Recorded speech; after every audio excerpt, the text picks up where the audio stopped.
Hello, hello les mères de Dynastie. Comment allez-vous? Je suis ravie de vous retrouver pour cette nouvelle capsule de Parenting Minute, la minute parentalité. Alors je suis Ornella Batsimba et j'ai une activité de conseil et d'accompagnement des parents qui ont des difficultés avec leurs enfants. Et je vais également faire prendre conscience à toutes les mères, à toutes les femmes qu'elles ont un pouvoir entre leurs mains, celui de bâtir des enfants qui deviendront des futurs hommes et des futures femmes d'impact dans leur génération. Alors aujourd'hui, nous allons parler de comment être un exemple pour ses enfants. Je veux te partager 3 points importants qu'il faut prendre en compte justement pour pouvoir montrer cet exemple envers tes enfants. Le premier point, c'est que tu es un miroir. Le bébé, il est avec toi depuis sa naissance. Donc tu es son point de repère, tu es son point d'ancrage. Ton comportement, tes attitudes, tes paroles auront un impact tout au long de sa croissance. Un impact positif ou un impact négatif. De ce fait, j'aimerais te poser cette question. Quel type de comportement adoptes-tu? Quel type de paroles as-tu l'habitude de prononcer? Est-ce que ces paroles, ces comportements sont positifs ou est-ce qu'ils sont négatifs? S'ils sont positifs, fine, continue comme ça et même approfondis cela en multipliant la fréquence d'utilisation de ce type de comportement et de paroles. S'ils sont négatifs, j'aimerais que tu puisses t'asseoir pour justement corriger cela. Souvent, nous n'avons pas nous-mêmes conscience de nos propres comportements qui peuvent être négatifs, de nos propres paroles qui peuvent avoir un impact dans notre entourage et plus particulièrement sur nos enfants. Alors, d'autres personnes de notre entourage peuvent mettre le point dessus. Par exemple, est-ce qu'on t'a déjà dit que tu es souvent colérique? Est-ce qu'on t'a déjà dit, mais pourquoi est-ce que tu t'énerves tout le temps? Pourquoi est-ce que tu parles fort?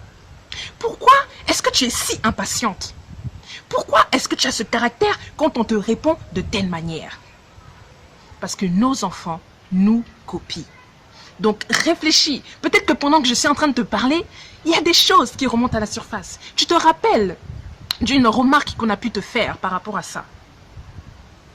Mets l'accent dessus et prends soin de rectifier le tir. D'autres comportements positifs, pour donner un exemple que ton entourage peut te dire, c'est waouh, tu es toujours souriante, tu as toujours la joie. Comment fais-tu? On dirait que tu n'as jamais de problème. Comment fais-tu pour être toujours aussi joyeuse? Mais oui, tu as des problèmes, tu as comme tout le monde, tu peux avoir des problèmes. Mais malgré ça, tu prends la vie. Tu prends la vie comme elle est et tu te dis que ça va aller, tu continues d'être positive, tu continues d'être en joie. Ça, c'est un comportement positif que tu peux continuer à garder et à montrer à tes enfants. Deuxième point sur lequel je veux appuyer pour être un exemple pour ces enfants, ce sont les valeurs. Quelles sont tes valeurs? Quelles sont les valeurs que tu veux inculquer à tes enfants? Eh bien, figure-toi que pour que tes enfants puissent incarner ces valeurs, il faut que toi-même, maman, tu les incarnes. Je répète, si tu veux que ton enfant puisse manifester ses valeurs, incarner ses valeurs, il faudrait que toi-même, maman, tu les incarnes. Prenons un exemple. Tu ne veux pas que ton enfant pratique le mensonge. Tu ne veux pas que ton enfant soit malhonnête.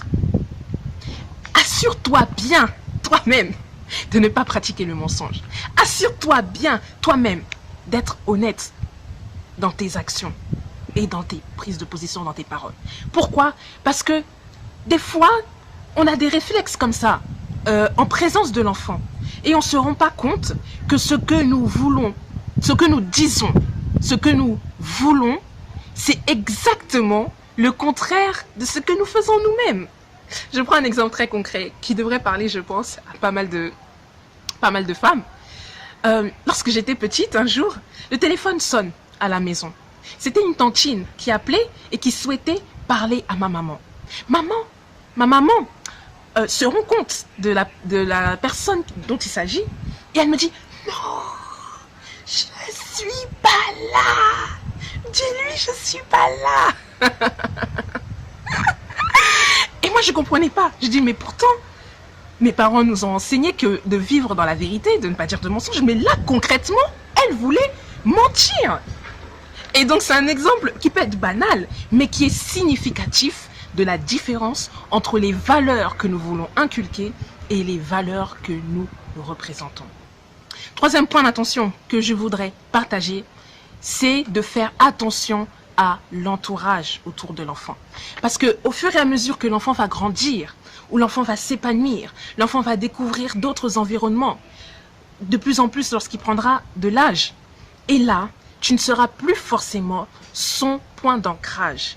Tu ne seras pas forcément la personne sur laquelle il va prendre pour exemple à 100%. Parce qu'il aura d'autres connexions autour de lui, d'autres personnes qui vont l'inspirer et dont il voudra peut-être prendre exemple. C'est pourquoi on a l'habitude de dire que nous sommes la moyenne des 10 personnes que nous écoutons, que nous suivons. De la même manière, je veux dire que ton enfant est la moyenne des 10 personnes qu'il fréquente, les 10 personnes qu'il écoute, les 10 personnes de son environnement proche. Alors, voilà la question que je te pose. Maman, qui sont les 10 personnes qui sont proches de ton enfant? Identifie-les. Quel est l'impact? Quel est leur impact sur ton enfant? Est-ce un impact positif? Est-ce un impact négatif? Demande à ton enfant, parle-lui. C'est pourquoi j'insiste d'être complice avec son enfant. Lui montrer qu'il peut être à l'aise de nous parler, de nous dire tout ce qu'il veut. De cette manière, tu vas pouvoir identifier quels sont ses amis. Ça peut être des personnes de la famille, des personnes de l'entourage, ses camarades d'école, des personnes qu'il a l'habitude d'écouter. Parce qu'aujourd'hui, nous sommes à l'ère du numérique. Nous sommes à l'ère d'Internet. Donc, il peut avoir des personnalités, des personnes qu'il rencontre, qu'il n'a jamais rencontrées, mais qu'il écoute. Et ces personnes-là peuvent être pour ton enfant une source d'inspiration. Mais discerne si ces personnes sont bonnes ou pas pour rester dans l'entourage de ton enfant.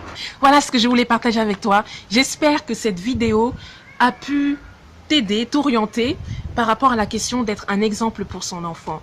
Évidemment, soyez complices, ayez des activités ensemble, soyez à l'aise, sois à l'aise avec ton enfant et surtout, sois en alerte lorsque tu constates qu'il y a un comportement ou une parole négative, un comportement négatif ou une parole négative à l'encontre de ton enfant. Ça doit devenir même un réflexe. Dès que tu sens que mince, j'ai dit quelque chose qu'il ne faudrait pas dire, et ben là tu annules et tu te réajustes. Oui, ce n'est pas forcément évident, mais faisons-le pour l'avenir de nos enfants. Parce que je suis persuadée que nous pouvons élever cette génération-là de futurs hommes et de futures femmes d'impact. Des enfants qui sont à l'aise, posés dans la société et qui n'auront pas peur de leurs valeurs, de leur identité. Et au contraire, ils y seront fiers. Je te remercie d'avoir suivi cette capsule. N'hésite pas à t'abonner et à activer la cloche des notifications afin d'être alerté de l'arrivée des nouvelles vidéos. Qu'en penses-tu? Quels sont les points, les aspects essentiels, importants pour toi afin d'être un exemple pour son enfant? N'hésite pas à le mettre dans le commentaire et je serai ravie de t'y répondre. À très vite et prends soin de toi et de ta famille. Bye bye!